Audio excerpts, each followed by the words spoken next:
This is It Was a Thing on TV. Total Red Man has ever done something like this to me! It's, time! Ladies and gentlemen, I give you the dregs of humanity! Episode 171, Submission 1185. The premiere episode of Late Night with Conan O'Brien. The premiere episode of Late Night with Conan O'Brien aired on NBC the night of September 13th, 1993.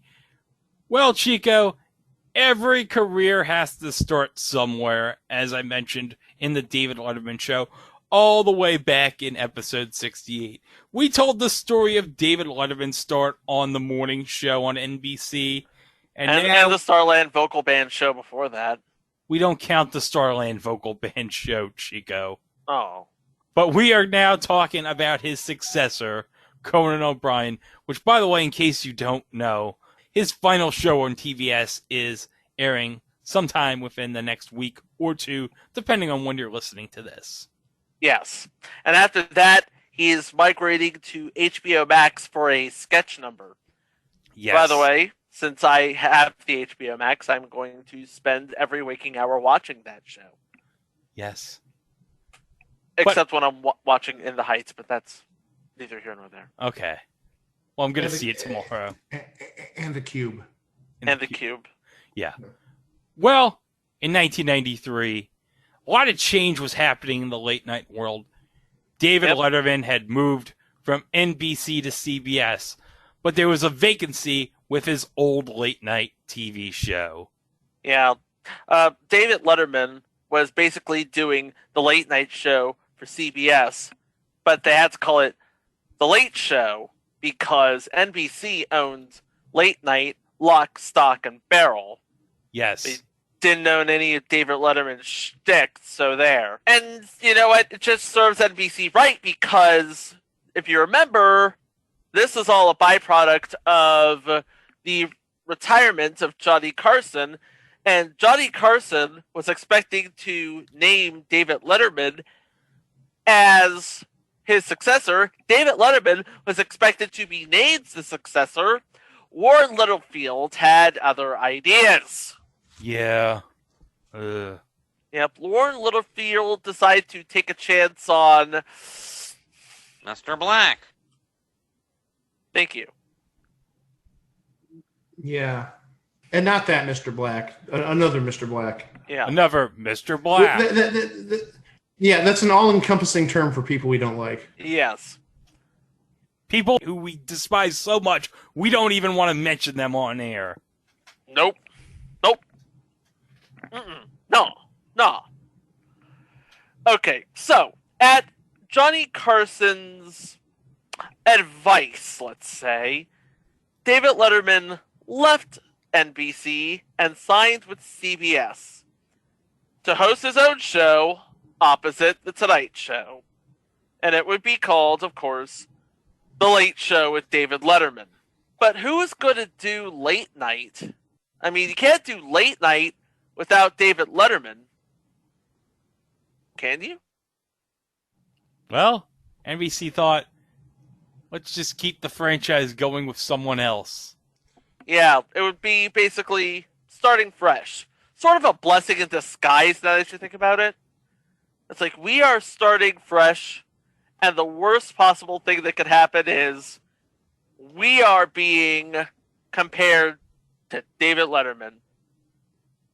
So a lot of thought and a lot of manpower and a lot of people went into developing what's next. It needed a new look. It needed a fresh face. It needed a fresh voice. It needed something that was completely different from David Letterman. So NBC put a couple of names out, Dana Carvey and Gary Shandling. Dana Carvey, I believe, was still doing SNL, so... Or he was just about to be done with SNL. Yeah. But he didn't want to do that show. Yeah. And Gary Shandling would just be starting on a similar but legally distinct show on HBO called The Larry Sanders Show. And Yes. again, he would just be starting, but he would do that really, really well. I mean, that is one of the legendary HBO shows of all time. Yes. Oh, hold on, Chico. You told me that there's one other name that they considered. Yes. Well, actually, there were 3 other names considered. And all of these were ideas coming from another late-night NBC sort of monarch, Lorne Michaels. He posited 3 comedians who would go on to have his own show on MTV and syndication, and a little project in 1998 on Comedy Central. Don't know if you've heard of it. Are you talking about The Daily Show? I am talking about The Daily Show. Yeah, because he would have taken... No, he would have taken over Kilborn after... Exactly. He 98. would have taken Kilborn's. And he would make the show his own. Yes. Then you have Drew Carey, who I believe would be a year or 2 removed from having his own show on ABC, and another show on ABC, and a few more years after that, a show on CBS. I don't know. I can't remember the name of it. And then the third comedian was Paul Provenza. Wait a minute. You're saying Paul Provenza auditioned to be the host of Late Night? Paul Provenza auditioned to be the host of Late Night. Hey, I got a question. Fair or unfair? Unfair! Unfair. Yeah. But there was one more name that Lord Michaels put out there. Oh, who would that be? It was an unknown writer. I believe he was Ivy League educated, either Harvard or Yale, probably Harvard.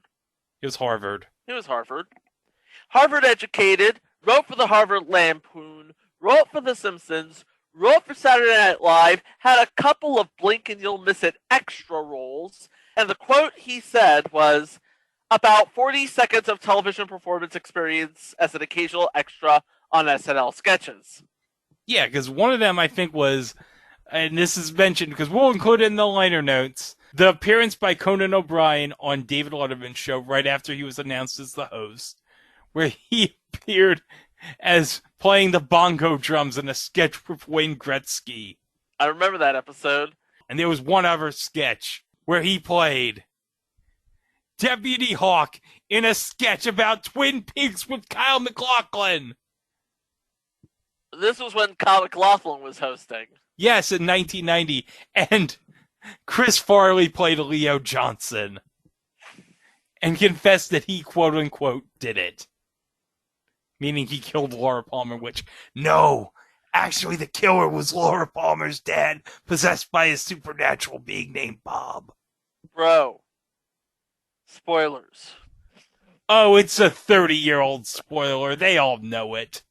Yeah. They made a prequel movie about who killed Laura I Palmer. remember the prequel movie. I watched the prequel movie when I was too young to understand the prequel movie. And now thinking back on it, I should watch it again. Yeah, well, David Bowie still doesn't want to talk about Judy because he's going to leave her out of it. Well, now, I'm not going to talk about Judy. In fact, we're not going to talk about Judy at all. We're going to keep her out of it. Leave Judy out of it. Yeah. Okay. But there was one person, Harvard educated, 40 seconds of acting experience. Whether or not he could tell to the joke remains to be seen. But it's a start. So on April 13th, 1993, he got an audition shot. His guests were Jason Alexander, who would be doing Seinfeld at the time, and Mimi Rogers, who would be... What would Mimi Rogers be doing at the time? I don't know, divorced from Tom Cruise, I guess.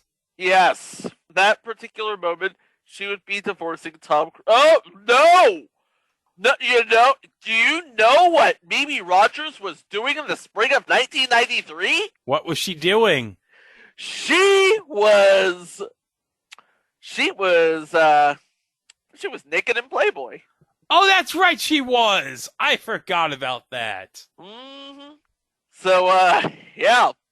I'm not going to tell you to go look for the March 1993 issue of Playboy, but that's what Mimi Rogers was doing at the time. the March 1993 Playboy. Definitely not going to tell you to look for the March 1993 issue of Playboy. Wink, wink. Hashtag do not do this incredibly cool thing. So, he got the audition, and 2 weeks later, give or take a day, on April 26th, Conan O'Brien was on The Tonight Show with Mr. Black. to break the news.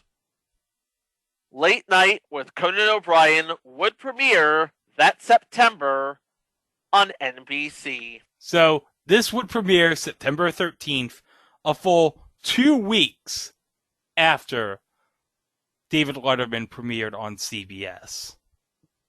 Yep. And the beauty of it all is that with little to no competition, yes, this was 1993 with the advent of cable and the 24-hour cable cycle, but still, not much of the way of competition. Not much of the way of competition, and plenty of room to do the show that Conan O'Brien wanted to do. And so how was Late Night Conan O'Brien flavor in September of 1993? Let's take a look, shall we? Yeah. Because Spoiler alert. yeah, It was mediocre. it was mediocre. He was very unrefined. He was very green. Yes. In fact, the whole first episode is actually on the official Conan O'Brien Team Coco YouTube channel if you want to watch it. So here we go. We're playing the episode right now. And it begins in Conan's New York City apartment. Waking up. Waking up. Like, to a brand new today's day. Today's the day, and he circles September 13th on the calendar. It's a new dawn, it's a new day, it's a new life, and Conan O'Brien is feeling good. Oh, yeah. And he's, hey, did you remember when John Tesh and Lisa Gibbons had an entertainment talk show together? No. I remember Lisa Gibbons did. Yeah, Lisa Gibbons did. As like Lisa Gibbons had a talk show on NBC, ain't nothing entertaining about it. No. But if you were to tell me that John Tesh was a co-host back in the day, yeah, I totally believe that. But yeah, I don't remember it at all. Well, John Tesh at this point was riding high off the Round Ball Rock theme at this point. Still one of the best bangers in all of basketball. Oh, yeah. And now being used today by Fox in their college basketball coverage. Okay, but we have this whole recurring thing throughout the opening of this sketch where Conan's just going through New York City and everyone's saying, oh, you better be good. You better be as good as Letterman. There's a lot of pressure. Is he going to be good? Is he good? Well, it says so much as when Conan's picking up the New York Post, and it says right on the cover, Conan had better be good. And the kids playing hopscotch in Central Park. Hey, don't forget to be better than David Letterman. A lot of pressure. A lot of pressure. So now, Conan goes into 30 Rock. And who does he meet at 30 Rock? Tom Brokaw, NBC News. And this would have been 2 weeks after the first episode of Letterman, where he had the hilarious cameo where he said, Dave, these last two jokes are the property of NBC. Because, get it? NBC had the intellectual property to some of his sketches. We know. We literally went over this. Yeah. I think that was my first introduction to intellectual property, that sketch. That is the extent of my knowledge of intellectual property law. Thanks to Tom Brokaw. It's this joke. This joke from Tom Brokaw. Yeah. Okay, so let's play right here. Tom Brokaw welcoming Conan to the NBC family. Hey, Conan, Tom Brokaw. I just want to be the first to welcome you to NBC. Thanks, Tom. And best of luck to you. Oh, and Conan, one more thing. You better be as good as Letterman, or else. He crumbled a saltine cracker.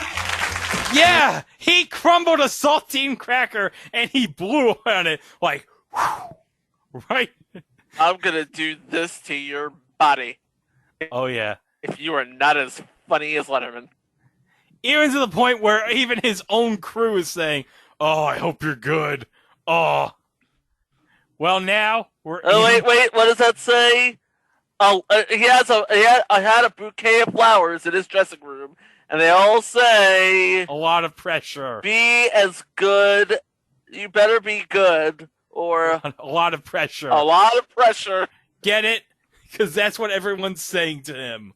Okay, so now Conan's in his dressing room preparing for the show, and here we go.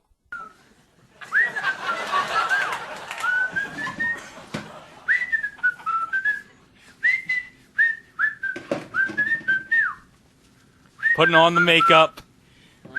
And then what does he get?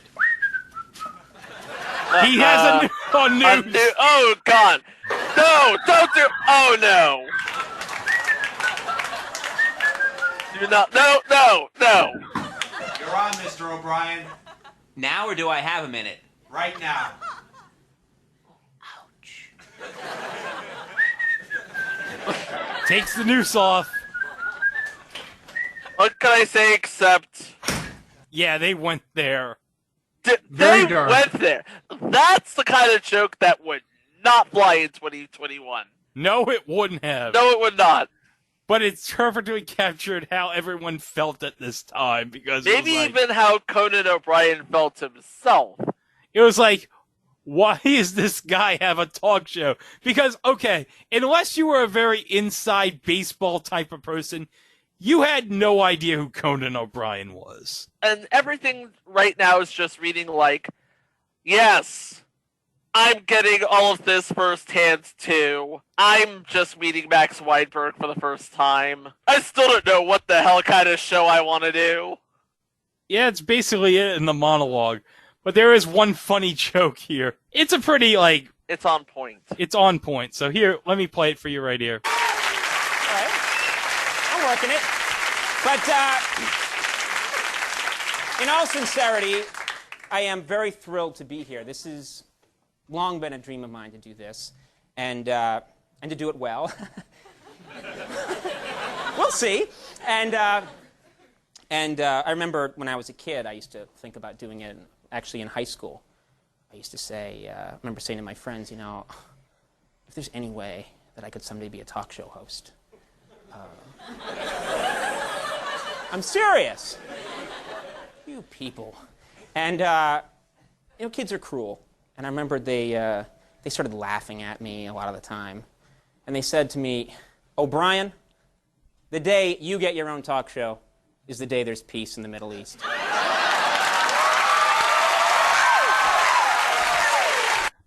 Because for those who don't know, that was the day they had a peace settlement in the Middle East. Yeah. That didn't last long, but still. Yeah, that joke landed with a hard thud. But hey, this would just be a sign of things to come, because Conan O'Brien, he wrote smart. He did. He's like, he wasn't funny haha, or funny weird, or funny awkward. He was funny smart. Yes. And it's like, he got what he was doing. He was very genuine in what he was doing. And I think that's what endeared him to fans and viewers alike. Yep. Over time.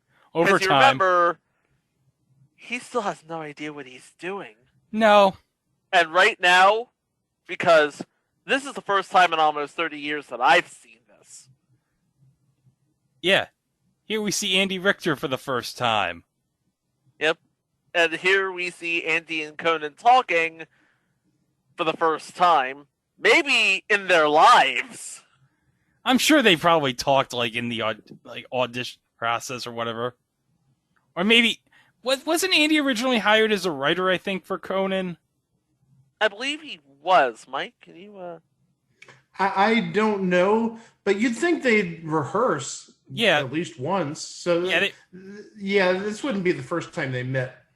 Just on camera. At least on camera, it's the first time. Oh, officially, at least. But yeah, we're having this bit where like Conan's like showing like bad road signs and this is a segment he did throughout his late night run called Real Things. Oh, okay. And basically they're just yeah. So it isn't just road signs, it's advertising from newspapers. Yeah, it's circulars that you'd find in your Sunday newspaper with just goofy little captions or maybe little Photoshop jobs. Oh, look at this. Bob's Mini Golf Course. Which is in Newton, Massachusetts, which was actually a real thing in Newton, Massachusetts. Bob's Mini Golf Course. We are a really bad miniature golf course. You shouldn't come here. That was a real thing. That was a real thing. Oh, look at this. Hold on a second. Morris Funeral Home. Ronald Morris, David R. Jones, office manager. We will make the death of your loved one the most frightening and disturbing experience you've ever endured. 7 chapels available, including Hammond organs. Well, and also that's not real because if you saw the phone number, it had a 555. Yeah. So it was either a joke or they covered it up to obscure the phone number. It's probably a joke. Yeah. All right. Okay, here we go. Lexington. A woman is in critical condition today after being hit by a bus at a downtown intersection. The victim, Miss Louise, hit by a bus, was rushed to a county hospital where she was operated by Dr. Helplease. Mrs.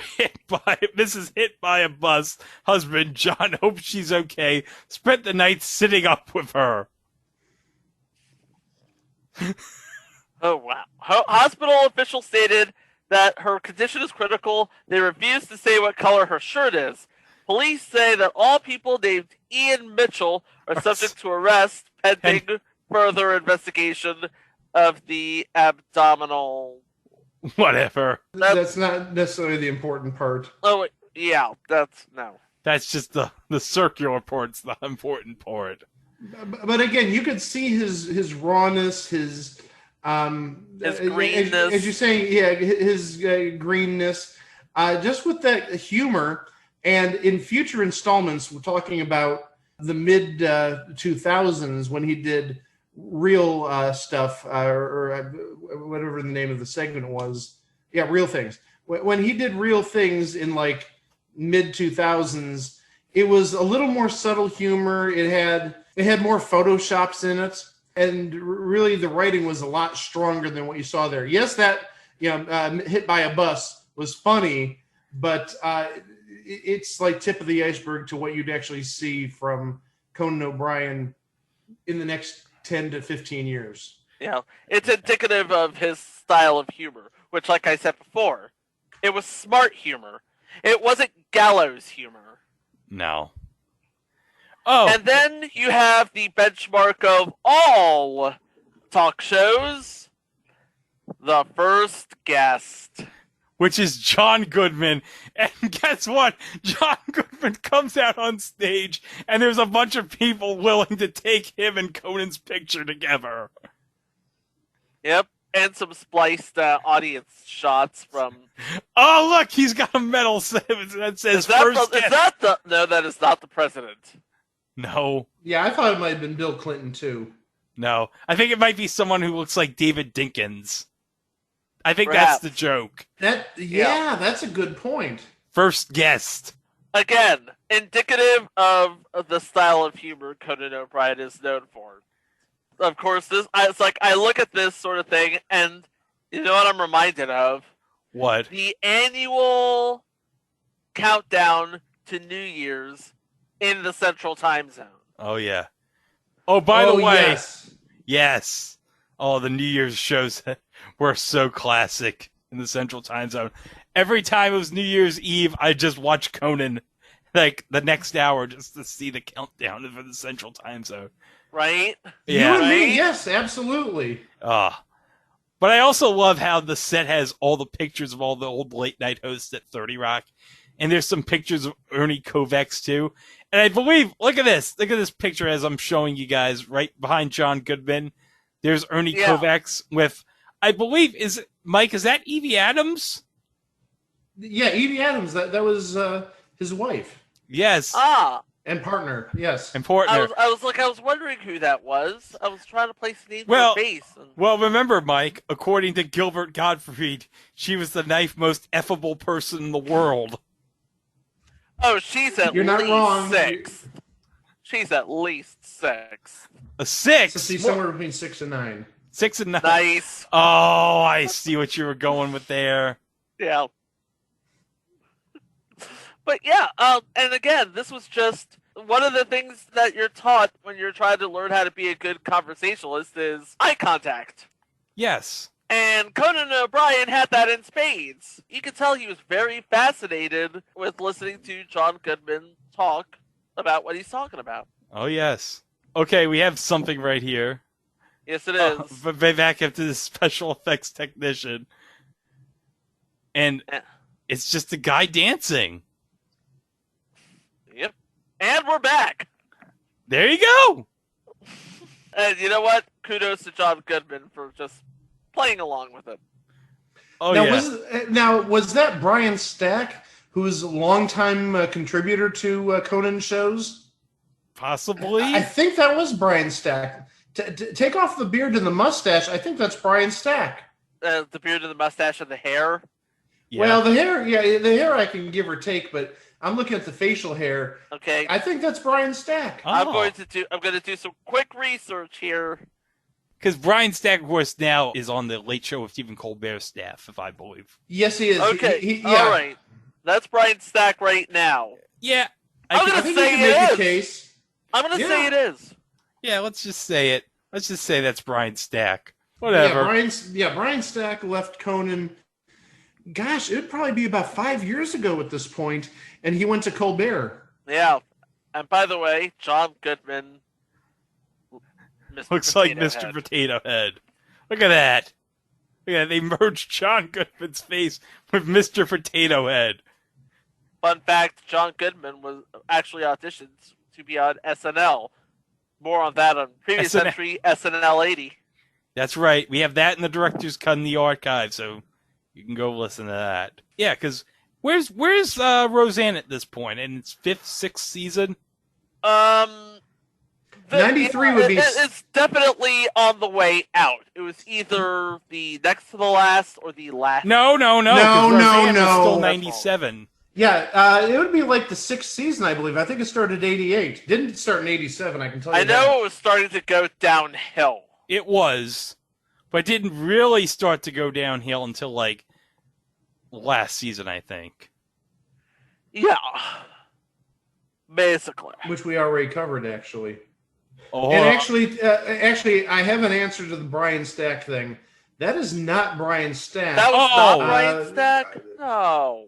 Trusted resource Wikipedia says he became a sketch writer on Late Night in 1997. Oh, okay. Oh. So that was just another guy then. He might have already been the staffer. I don't know. He might have actually been an actual staffer. Yeah. Well, that's not fun. Anyway. Oh, hold on. Conan's like, will there be someone here to leg wrestle John Goodman? Hey, wait a minute. It looks like George Wendt. I think it's George Wendt. George with a beard. It's with George Wendt with a beard. It is George Wendt with a beard. Hold on a second. Is he eating beans?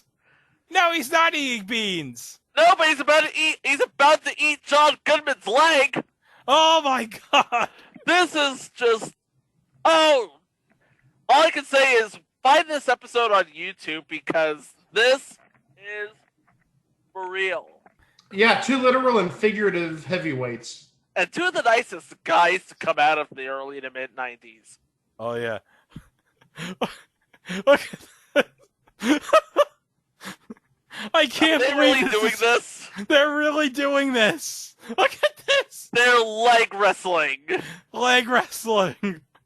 Look at how Are you really surprised? Wait. Are you really surprised that John Goodman is doing this? He's the freaking thumb on the Slotomania commercials. Oh, that's right. Future entry. John Goodman has the thumb on the Slotomania commercials.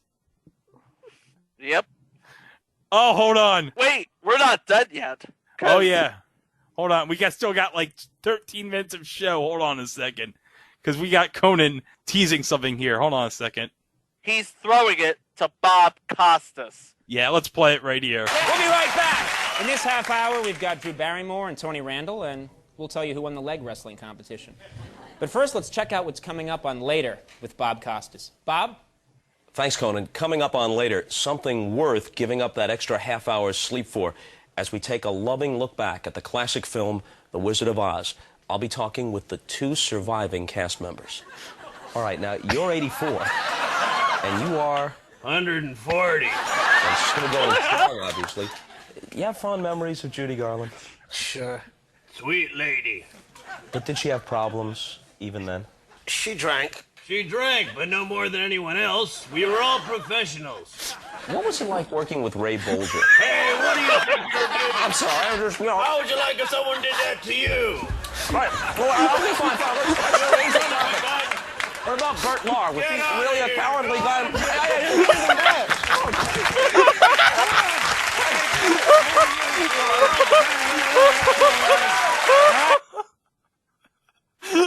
Okay, that's the first time we really got to see the true Conan O'Brien's humor come out. That is Conan O'Brien humor. Can we just... That was indeed Conan O'Brien humor. So the tree threw the apples because Bob Costas picked an apple, and he threw the apples right back at Bob Costas as the Munchkin and him ran for their lives. and you see, now I can't speak for you two. Were you guys expecting a real throw to Bob Costas? I was. I was honestly, I was not. I was honestly expecting a real throw. Because I still remember so did that I. was still a thing. I didn't well, I guess that was part of the charm of this show, is that you never know what's going to happen. Yeah. Even when something looks legit and it turns into a work, you never see it coming. You never see the joke coming. Oh, my goodness. Oh, okay. And now we have our second guest. It's Drew Barrymore. She's given the standard WWE jobber entrance. Or at least if she was introduced to a music cue, it's edited out for copyright reasons. Oh, of the 3 Amy Fishers, Conan liked her Amy Fisher the best. So she did one of the TV movies. Oh, that's right. She did do one of the Amy This Fisher. was before she became a talk show host, by the way. Oh, long before. Long before. This is her first year as a talk show host. For all we know, Drew Barrymore could be the female daytime Conan O'Brien. Well, this is about 2 or 3 years before she flashed Letterman for, I think it was his birthday or her birthday. I think it was somebody's birthday. It was Dave Letterman's birthday, because that was his birthday gift. Happy birthday, Dave. Happy birthday! Here are my boobies! Oh, yeah, quick flash. Glorious. That made for good television. It did. Still one of the most famous Letterman segments ever. Yes. Oh, yeah. Right up there with Joaquin Phoenix's whatever the hell he did. Oh, his little rant, yes. Yeah. Oh, hold on a second. We got a photo right here of Drew's Guess Jeans ad. Look at that. Woo! I don't see any jeans there. Maybe that's the joke. Yes, she lost them. Oh, Mike, you go to your room and you think about what you've done. Oh, look. Conan's reaction. Oh, wow. Allie, ow, wow. And Conan's like... It's a guy with a cue card that says all of those things. Yes. And he's wearing a sweet San Francisco Giants jacket. Look at that. That jacket looks good. Looks good? Looks really, really good. Looks good. It looks good. Oh, it looks good. It looks good. Oh, it looks good. It looks good. Oh, it looks good. Oh, it looks good. Oh, that's only a joke from 18 years later from Conan. Oh, my goodness. We tried. Anyway. Oh, yeah, and there's still one more guest on this show. Oh, yeah. And this guest is basically a rite of passage if you are a talk show host. On any other show, he'd be the first guest, but he's third here. Yeah, but, a legend. Tony Randall. Hey, we've talked about him in the past. Love Sidney. Yeah. Odd Couple. The original Odd Couple. The original Odd Couple. And he played Password that one time with Peter Griffin. Oh, that's right. This one is for Peter Griffin and Tony Randall. The password is flaming. You. Actor. You. Tony.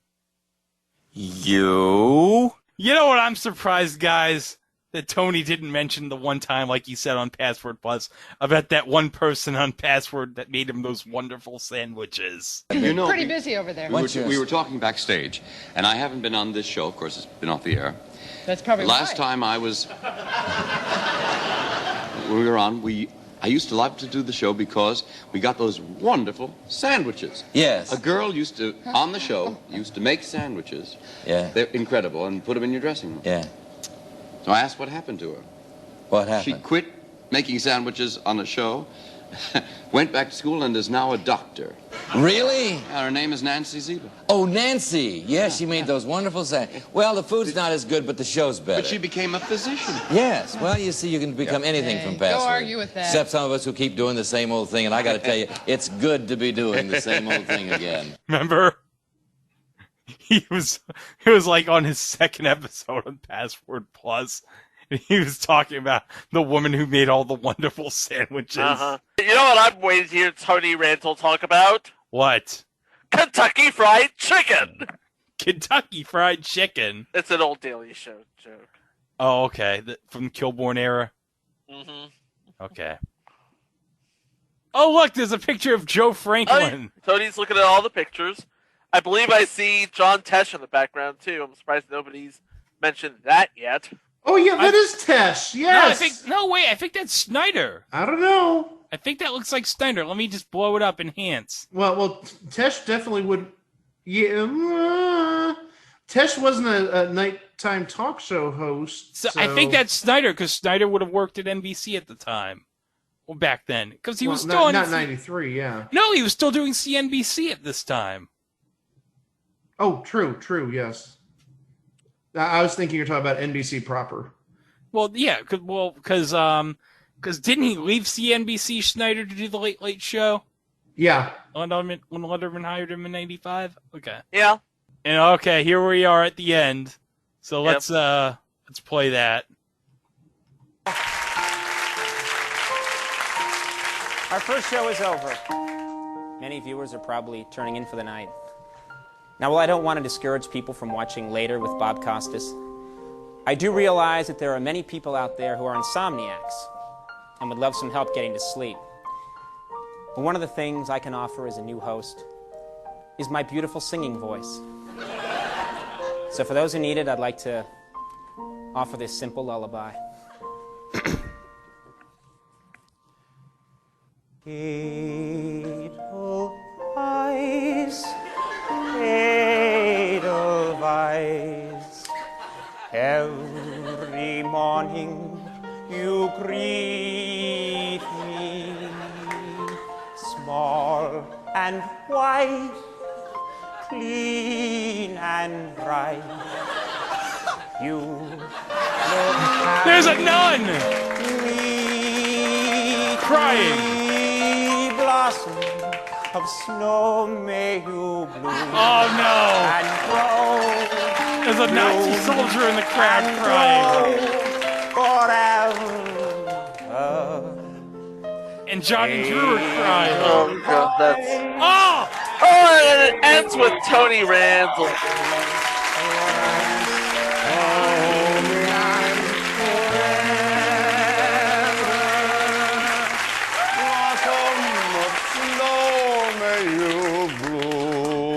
Oh gosh.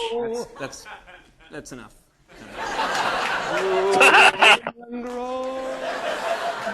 Sorry. All right. That's all we got tonight. I want to thank my guests, Tony Randall, Drew Barrymore, John Goodman, and his nemesis, George Wendt. I also want to thank Andy Richter, the Max Weinberg 7. I had a terrific time tonight. I hope you'll come back. And thank you very much. See ya. Well, that's the first episode of Late Night with Conan O'Brien. And what did everybody think of it? I never thought I'd hear Tony Randall and Conan O'Brien singing Edelweiss from The Sound of Music. Well, that's our opinion. We all thought, we're watching this back and thinking, if we knew then what we know now, this would totally make sense. Yeah, the people who wrote about this did not have the benefit of hindsight because... Oh, they trashed it. They trashed it so badly. I've got some notes here. Lon Granke from the Chicago Sun-Times, he called O'Brien nervous, unprepared, and generally geeky. Tom Shales, the legendary Tom Shales, he said, as for O'Brien, the young man is a living collage of annoying, nervous habits. He giggles and titters, jiggles about and fiddles with his cups. He has dark, beady little eyes like a rabbit. He is one of the whitest white men ever. Yeah, no Tom. Even Conan O'Brien himself wrote for the New York Times saying, frankly, I was not impressed. And remember, the show did, not that good the first, year or two. The first year or two, it took a long time for it to get a solid footing. So much so that soon after, Bob Costas would be done with later, and he'd be replaced by Greg Kinnear, who they got from Talk Soup. And the whole reason why they got Greg Kinnear was to prepare him to transition to replace Conan O'Brien on Late Night. And Greg Kinnear did so terrible on later that they were like, I guess we're going to have to keep Conan. Yep. But you know what? Something amazing happened. After NBC resigned themselves to the fact that they were stuck with this guy, people started discovering Late Night with Conan O'Brien. You have a guy like Tom Hanks, who would, in the mid to late 90s, explore more dramatic roles, the roles that would ultimately define his career. And even David Letterman came on and just basically gave his sort of after-the-fact stamp of approval. Yeah, because actually that was his appearance on Conan, was actually the night Greg Kinnear started on later. So that was to give Conan a boost. Yep. And you can definitely tell, looking from that episode to what we've seen today, he has shown marked improvement. Oh, yes. He's infinitely better. It's like, when he did the show in 1993, he didn't know what he was doing. Now it's like, okay, I still don't know what I'm doing, but I'm going to do it. And Conan O'Brien has just been successful about that ever since. But on the night of September 13th, 1993, the premiere episode of Late Night with Conan O'Brien, it was just a thing on TV. But you know what? We got to see John Goodman and George Wendt leg wrestle. That was worth the price of admission alone. It was. Mike, your thoughts? I was going to say, I don't think it's as memorable as Bill Murray spray painting Letterman's desk on the first Late Show. No. But it's definitely, I think, funnier. It definitely is. More unexpected. Definitely more unexpected, I think. Yeah. But you know what? It doesn't have Paul Newman saying, "Where the hell are the singing cats?" And it Where doesn't the have, hell are the singing cats? And you know what? You know what? It also doesn't have Bob Barker basically body slamming Craig Ferguson. That happened on the first Late Late Show with Craig Ferguson. No, it didn't happen on the first one, but it happened on Bob Barker's last one. Okay, all right. So that does it for this episode. So you can go to our website, itwasathingontv.com. We have all 170 previous episodes to this. We've got live shows, mini shows, director's cuts. We got the drops over on the Place to Be Nation Pop Experience. And right now, coming up on Wednesday, we'll have Misfits of Science and the Pinball Machine episode. Two good episodes last week, I gotta say. Very two solid episodes. And you can check those out at Place to Be Nation. And as always, don't forget to like and subscribe, and especially on YouTube. And if you are on YouTube, do not forget to hit the bell to stay updated on future entries. Well, I just can't say goodbye without bringing this up. Oh. eBay Price is Right quick hits time! Oh. Oh, wow.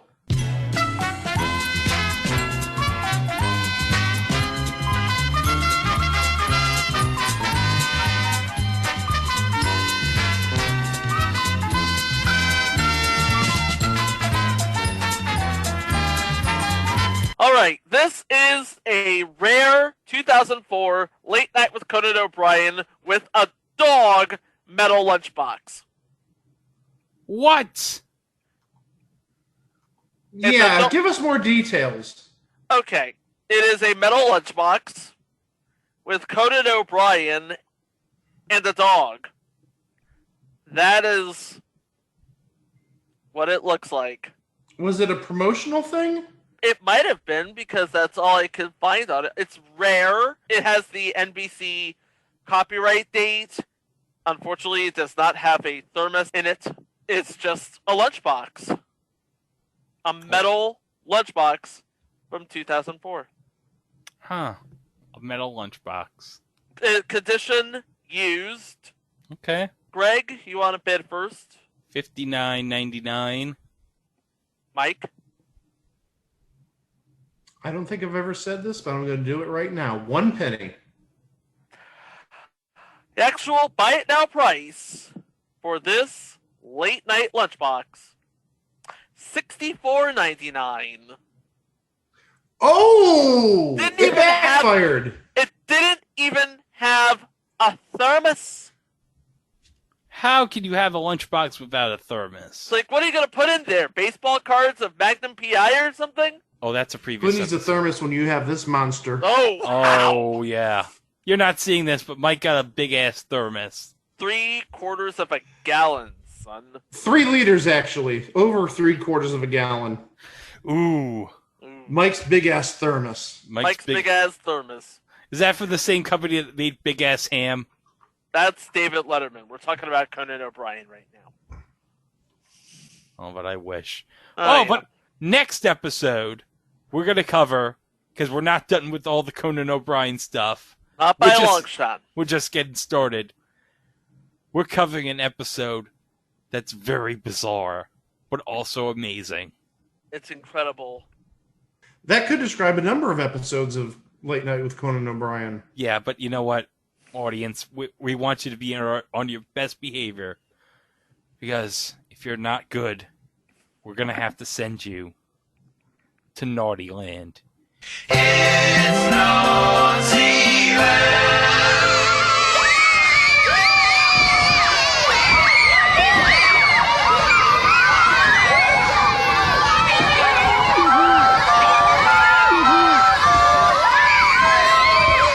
Look, guys, I know it sounds good. It sounds like a nice place. You can have all the fun there. It looks like a nice place. But you don't want to go there. Well, you know what? This will make sense next time on It Was a Thing on TV. Thanks for listening. See you then. Wow! Where the hell are the singing cats? No, no. This is not Cats. This is my TV show. I'm in the wrong theater.